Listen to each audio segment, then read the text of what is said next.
Ini kita ikat pakai tali lagi.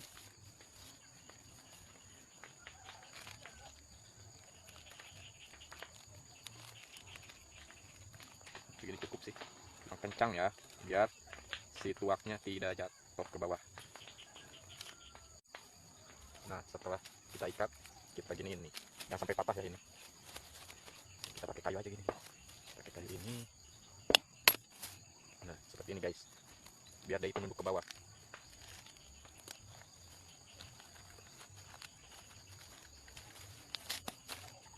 Ini jangan sampai patah ya ininya. Kalau patah tidak akan ada airnya ntar.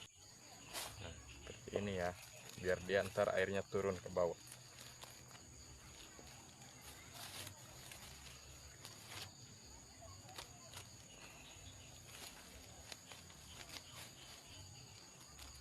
Udah locot satu guys, primen kie.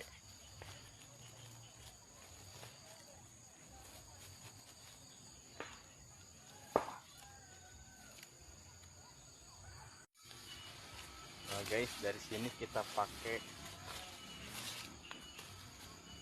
daunan ya, kita turuban gini nih. Nah, biar dia tertutup lah intinya.